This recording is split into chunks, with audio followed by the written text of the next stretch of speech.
The United States has a federal system of government, meaning that its citizens are governed by two levels: the federal government in Washington and the state government of the state in which they reside. I'm a resident of Massachusetts, meaning that many of the laws that I live under are passed by the Massachusetts state government. Each of these levels has sovereignty. When they're within their own sphere of authority, they have final authority. That's an unusual arrangement. Most countries have what's called a unitary government. Under a unitary government, the national government alone has sovereignty. Take France as an example. It has 27 provinces. Now, on paper, they look a lot like the American states, but any decision that they make can be overridden by the national government. Not so in terms of the state governments. When they're acting within their legitimate realm of authority, they cannot be overridden by the federal government. But where's the dividing line? What separates national power from state power? That issue came before the Supreme Court when they looked at the Affordable Care Act of 2010. By a 5-4 decision, they ruled that the Affordable Care Act was a legitimate expression of federal power. It upheld the act. Now, what was the basis for that constitutional decision? And why did it decide in favor of federal authority? For answers to questions of that kind, we have to go back to the beginning, to the writing of the Constitution.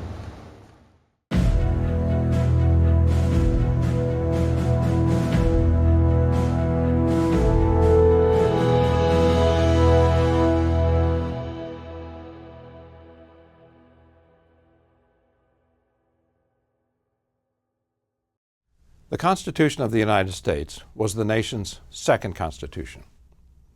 The first was the Articles of Confederation, adopted during the American Revolution. The Articles established a national government that was entirely dependent on the states. Each state had one vote in Congress, and Congress had few powers. It had no power to tax, no power to regulate commerce. The states held on to those powers. This form of government is called a confederacy. In it, sovereignty, final authority, is vested entirely in the subnational governments. The national government has no authority except what they grant to it. The government of the Articles held together during the Revolutionary War. Separately, the states knew they had no chance of defeating the British. But after the war, the country began to unravel. Rather than pulling together, the states went their separate ways.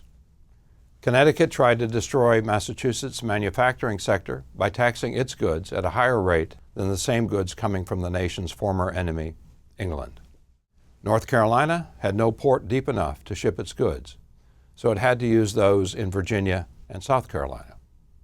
Both states placed a stiff tax on North Carolina goods. With no power to tax, the national government had to ask the states for money. They were slow to pay their share, if they paid at all.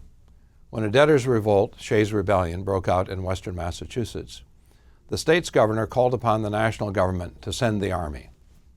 It had no army to send. It was out of money. Things got so bad that Congress rarely met. It had neither money nor authority. So why should the members waste their time? The U.S. Constitution was designed to do what the Articles of Confederation failed to do: create a federal government strong enough to meet the nation's needs. But the writers of the Constitution also had to take into account the existence of the states.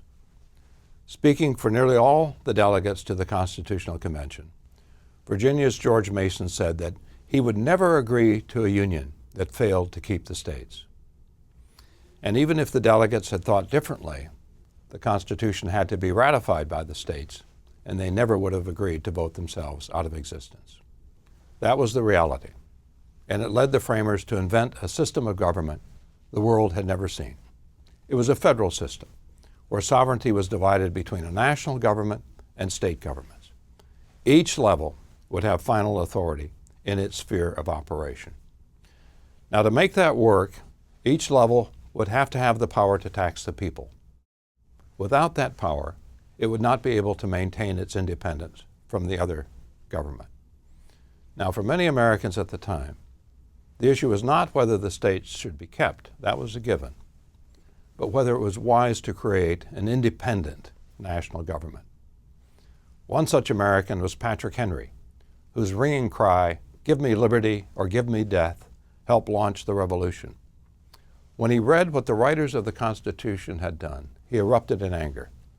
Who authorized them to speak the language of "we the people" instead of "we the states"? When the state conventions met to debate the Constitution's ratification, no issue was more hotly debated than whether the national government would eventually swallow up the states. The Constitution's supporters said that fear was groundless, noting that the powers of Congress were relatively few in number and clearly defined, such as the power to print and borrow money. Advocates of state power were nonetheless suspicious. They pointed to the clause that immediately followed the list of Congress's 17 listed powers. The clause granted Congress the power to make all laws which shall be necessary and proper for carrying into execution the foregoing powers. Now that clause seemed to them like an open-ended grant of national power. Wouldn't the federal government be tempted to devise reasons for why laws were necessary and proper, resulting in ever-widening federal power? Advocates of the states also objected to the Constitution's silence on the powers of the states. The Constitution listed only the federal government's powers.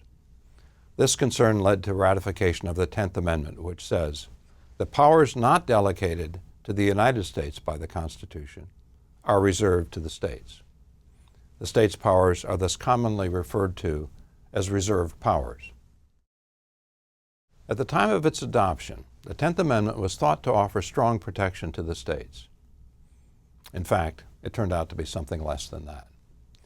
The logic of the U.S. Constitution is such that the states have power over only those policies that are not within the federal government's control. That point can be illustrated by the Supreme Court's ruling on the Affordable Care Act.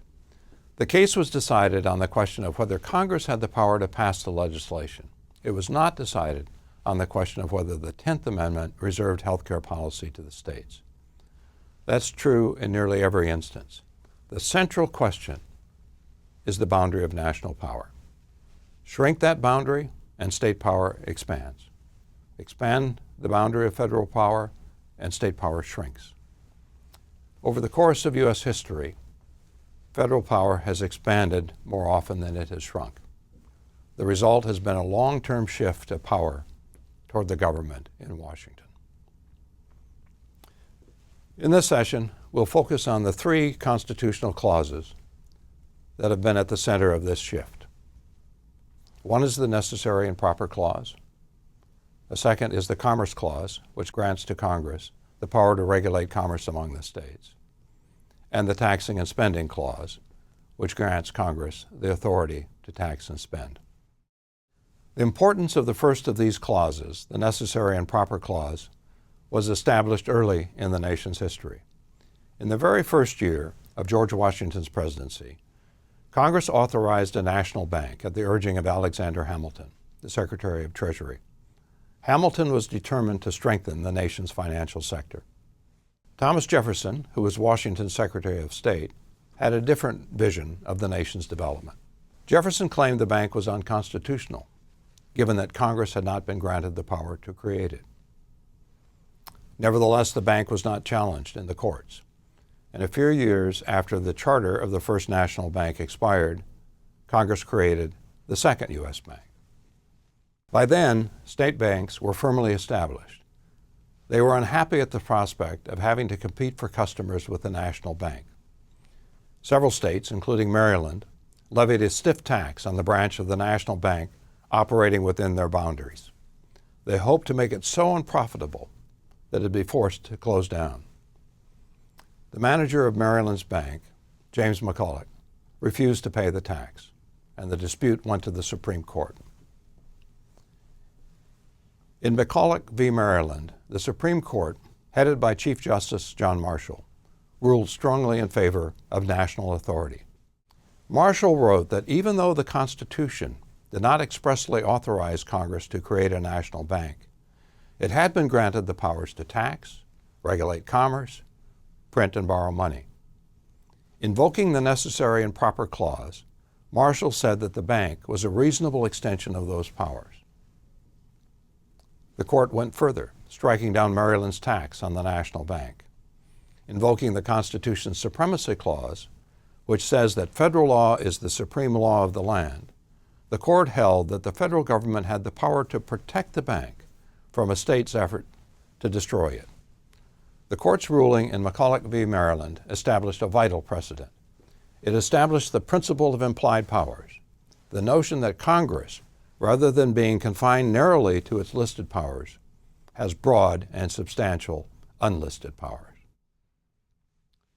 Now, more than a century lapsed before Congress's commerce, taxing, and spending powers were also determined to be broad and substantial. The triggering event here was the 1930s Great Depression. It revealed that the U.S. economy was not a set of state economies, but a national one, requiring national policy action. When Franklin D. Roosevelt assumed the presidency in 1933, one of his first New Deal programs was the FDIC, the Federal Deposit Insurance Corporation. Thousands of banks had already closed, having run out of money to pay their depositors, who no longer trusted the banks, knowing they could lose their savings if their bank shut down. The FDIC insured their deposits. If a bank closed, the federal government would reimburse its depositors. The FDIC went a long way toward restoring public confidence in the banks, helping to stabilize the financial sector. A bigger problem was the huge number of unemployed. When the Depression hit, no sector of the economy was spared. A fourth of the nation's workers were jobless, and another fourth could only find part-time work. Under America's federal system, states had responsibility for welfare assistance, but they were broke. Income had fallen sharply, and so too had state tax revenues. As the food lines got longer and longer, Americans looked to the federal government for help. Its tax revenues had also fallen, but unlike the states, it has unlimited power to print and borrow money. It had cash, whereas the states did not. To get Americans back to work, President Roosevelt convinced Congress to enact laws designed to stimulate the economy. The U.S. Supreme Court stood in his way. The court was dominated by free market advocates who opposed nearly any form of economic regulation, federal or state. The Supreme Court struck down most of the New Deal programs by a 5-4 vote, usually on the grounds that they exceeded Congress's authority to regulate interstate commerce. The court interpreted the Commerce Clause so narrowly that even the coal industry, which reached into every corner of the country, was judged not to be part of commerce between the states. When Roosevelt won a massive re-election victory in 1936, it was the biggest landslide in presidential history. It was clear that the American people were on his side, not the courts. When Roosevelt then threatened to expand the number of justices on the court beyond its 9 members, which is a constitutional power available to Congress, a showdown between the judicial and executive branches seemed unavoidable. It was averted with the famed switch in time that saved 9. Owen Roberts, the youngest of the justices in the 5-4 majority, switched sides, giving Roosevelt a 5-4 edge on the court. Soon thereafter, the court upheld the National Labor Relations Act, which gave employees the right to collective bargaining. Subsequently, the court ruled that Congress's commerce power is as broad as the economic needs of the nation. Today, as a result of that interpretation, Congress has authority to regulate nearly all aspects of commerce, everything from corporate mergers to financial dealings, even to the extent of having the power to tell farmers how many acres of a particular crop they can plant. Though it received less attention at the time, the Supreme Court in the 1930s established another key precedent. The issue was whether congressional taxing and spending was restricted to programs related to Congress's listed and implied powers, such as military spending. Could it also tax and spend in policy areas far removed from the granted and implied powers? In Butler v. United States, the Supreme Court held that Congress had that authority. The court said that Congress's power to tax and spend is limited only by the requirement that it shall be exercised to provide for the general welfare of the United States. That was a broad grant of power. General welfare is a far-reaching category, one that covers an extraordinary range of public policies. Now let me give you an example to clarify what this interpretation of Congress's power allows and what it disallows. If you're an American under the age of 21, you've seen the sign. Do not enter unless you're 21. You might be old enough to vote, but you're not old enough to drink legally in a bar or restaurant. Why do states have a 21-year-old drinking age? Well, that wasn't always the case. A few decades ago, most states had a younger age limit. The change was a result of the exercise of Congress's spending power. In 1984, Republican President Ronald Reagan proposed a 21-year-old drinking age, claiming that fatalities from alcohol-related traffic accidents involving young drivers were intolerably high. Congress liked the idea, but it lacked the constitutional authority to take direct action. Congress could not mandate a national 21-year-old drinking age. The states hold the constitutional power to determine the legal drinking age of their residents. So what did Congress do? It passed a law saying that states would lose 10% of their federal highway funds if their drinking age was under 21 years of age. The legislation had its intended effect. Rather than lose their highway funds, states set their drinking age at 21. When the state of South Dakota challenged the law, the Supreme Court ruled against it, saying that the law was a valid use of congressional spending authority because it provided for the general welfare. Congress's taxing and spending power was the basis in the 1960s for President Lyndon Johnson's Great Society. Johnson's programs thrust the federal government squarely into policy areas traditionally reserved for the states, including health care, public housing, welfare assistance, education. Like Roosevelt, Johnson was a Democrat who wanted to use federal power to help working families and the economically vulnerable.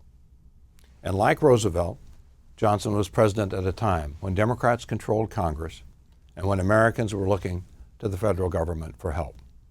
They wanted better schools, better health care, better welfare services than their state was willing or able to provide. Federal grants and aid became the prime instrument of the Great Society. Federal grants and aid refer to federal cash payments to states and localities for programs they administer. An example is the 1965 Medicaid program, which gives states federal assistance to provide health insurance to Americans with incomes below the poverty line. States are not required to participate in Medicaid or any other federal grant program. They can refuse the money. That's their constitutional option. In fact, Arizona held out for nearly 20 years before joining the Medicaid program. On the other hand, if a state takes a federal grant, it is bound by the federal requirements for its use. The money is appropriated by Congress, and Congress has the constitutional authority to stipulate how that money can be used.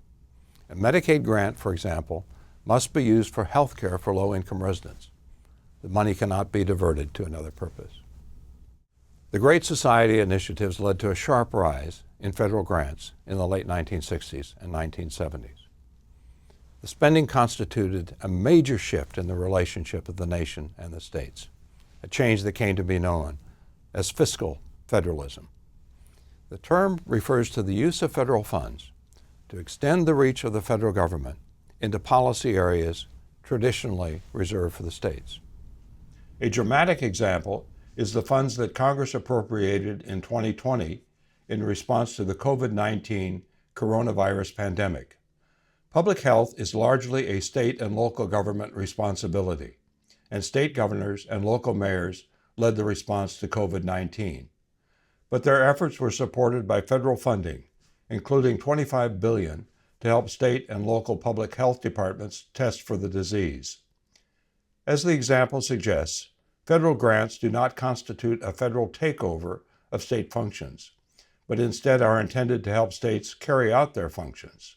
States retain their authority and usually provide most of the funding. If you look at the public schools, for example, 90% of school funding in the United States is provided by state and local governments, which also control nearly every education policy from the length of the school year to graduation requirements. The federal government has no say in these policies. Nevertheless, federal grants account for 10% of school funding, and if a state accepts its share of the money, it limits some of the choices the state can make. For example, it must use the money in ways that do not discriminate against handicapped or minority group students. Now, in the 1970s, public support for federal spending began to weaken as the less popular programs came under attack. Critics allege, for example, that many of those getting federal welfare assistance were abusing the system, choosing welfare over work. When Republican Ronald Reagan became president in 1981, he vowed to roll back the spending programs created under Democratic administrations. Said Reagan, "Federalism is rooted in the knowledge that our political liberties are best assured by limiting the size and scope of national government." Reagan succeeded in persuading Congress to cut back on federal grants. The amount declined sharply during his 8 years in office. Reagan also persuaded Congress to loosen the strings attached to some federal grants. Most federal grants are designated for a specific purpose, such as school construction. Such grants are called categorical grants and enable Congress to decide how the money will be spent.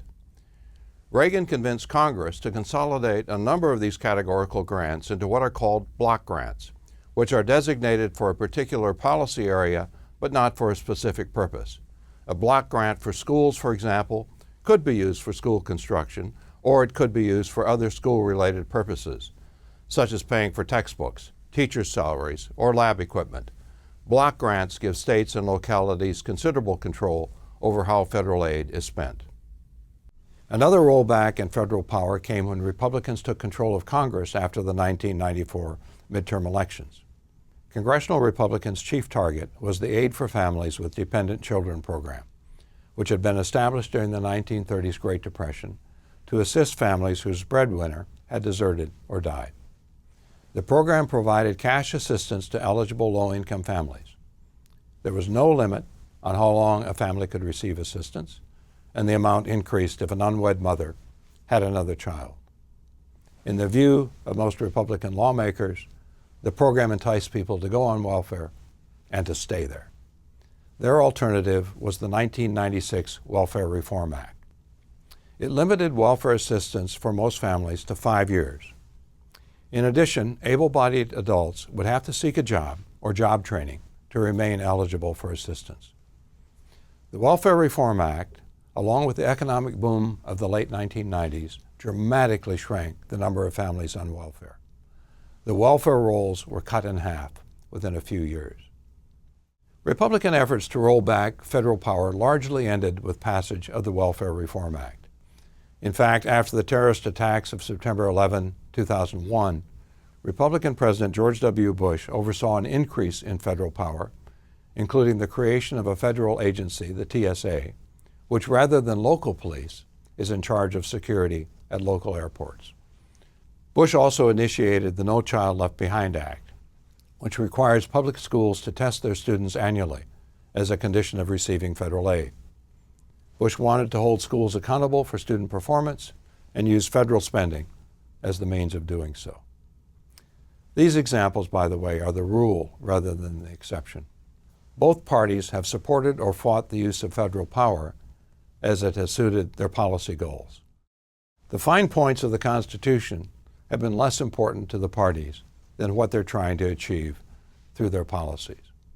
The reason the Democratic Party has more often sought to expand federal power is that a number of its constituent groups, particularly minorities and lower-income Americans, have a greater need for public assistance.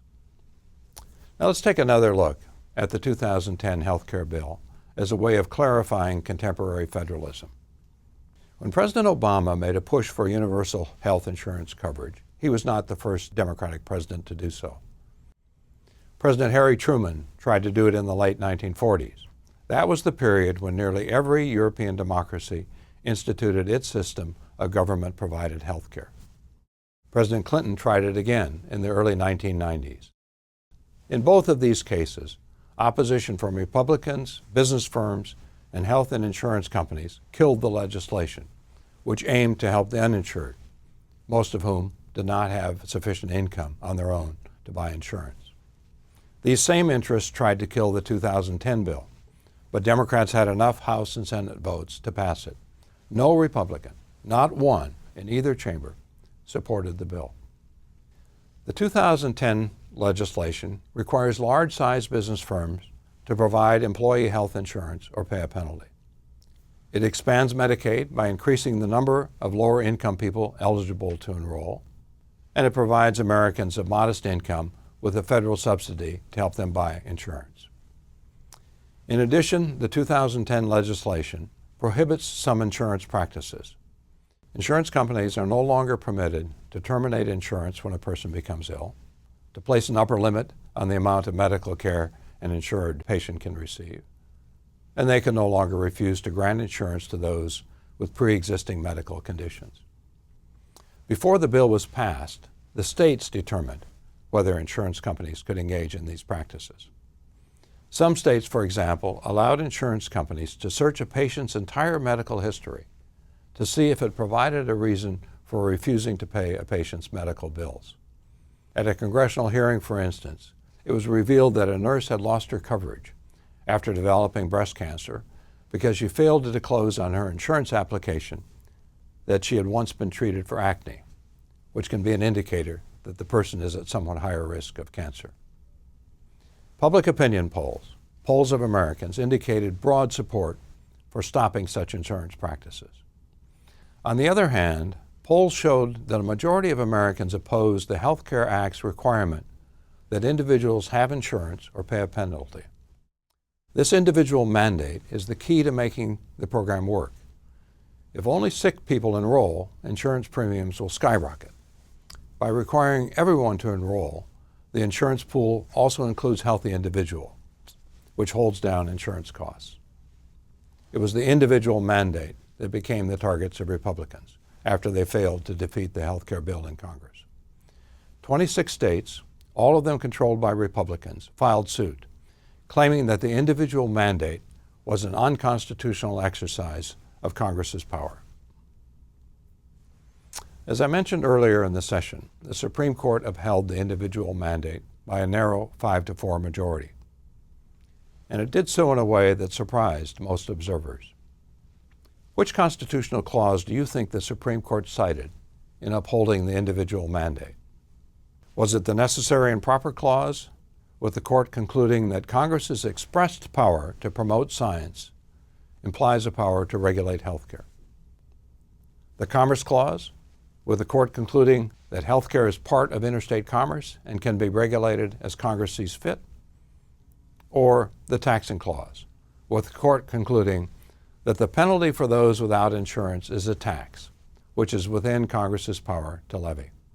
Keep your answer in mind as we look at what the Obama administration and the Republican states said in their arguments before the Supreme Court. Both sides focused on the Commerce Clause. The Obama administration argued that the uninsured impose a cost on the nation's economy. When they become sick, they go to the emergency room, with the cost being borne by the hospital, which then passes the cost along to other patients. This situation, said the administration, imposes a burden on the economy and therefore is subject to regulation by Congress. In contrast, lawyers for the Republican states argued that although Congress obviously has the power to regulate commerce, it cannot force individuals to engage in commerce. It lacks the power to regulate economic inactivity, an individual's decision not to purchase health insurance. If it had that power, they argued, it could force individuals to engage in all sorts of behaviors, including buying healthy food rather than junk food. Now, on this issue, a majority of the Supreme Court sided with the Republican position. The court said, the Commerce Clause authorizes Congress to regulate interstate commerce, not to order individuals to engage in it. This part of the ruling was delivered in the opening pages of the court's opinion, which proved embarrassing to CNN and Fox News. Trying to beat their competitors to the punch, the reporters went on the air saying the court had struck down the Affordable Care Act. In fact, the court upheld it, basing its decision on Congress's taxing power. A majority on the court held that even though Congress and the Obama administration had used the term a penalty rather than a tax to describe the payment required of individuals without health insurance, the payment is effectively a tax. Said the court, it is reasonable to construe what Congress has done as increasing taxes on those who have a certain amount of income but choose to go without health insurance. Such legislation is within Congress's power to tax. That the Affordable Care Act survived a constitutional challenge did not mean that it would survive political challenge. After the Supreme Court upheld the act, Republican lawmakers vowed to weaken it. In 2017, after taking control of both the Congress and the presidency for the first time in a decade, they eliminated the requirement that individuals have health insurance or pay a tax penalty, which, as mentioned earlier, could threaten the program's long-term viability. Okay, let's wrap up this session. Before summarizing it, let me point out two things that might not have been clearly evident in what I've said. One is the decisive role the public has played in the changing relationship between the federal and state governments. Whenever there's been a major shift in power within the federal system, whether it was the New Deal, the Great Society, or the cutbacks during the Reagan years, it's been in line with what a majority of Americans at the time were seeking. Second, though conflict over federalism has been the focus of this session, as I've tried to point out the evolving constitutional interpretation of the system, the state and national governments typically cooperate. Federal grant programs are a good example. Although some grants are a point of conflict, the vast majority are sought out by the states because they allow them to provide better services than they could provide on their own. Each year, for instance, the federal government gives states and localities roughly $40 billion to improve their roads and highways. Now let's look at what we've said. As we noted, the U.S. Constitution created a federal system of government, the first of its kind in the world. It divided sovereignty between a national government and state governments. The Constitution itself speaks to the powers of the national government. The powers it does not address are reserved to the states. Over time, the national government has taken on additional policy responsibilities, and that change has been accompanied by changes in constitutional doctrine. The Supreme Court has concluded that the Necessary and Proper Clause is a broad grant of power to the national government, that the Commerce Clause allows for substantial federal regulation of the economy, and that Congress's taxing and spending power can be used to promote the general welfare. The last of these interpretations has allowed Washington, through grants and aid, to exert influence in a range of policy areas traditionally within control of the states, including education, health, and welfare. The net result has been a nationalization of the federal system. Over time, power in America has shifted from the states to the government in Washington.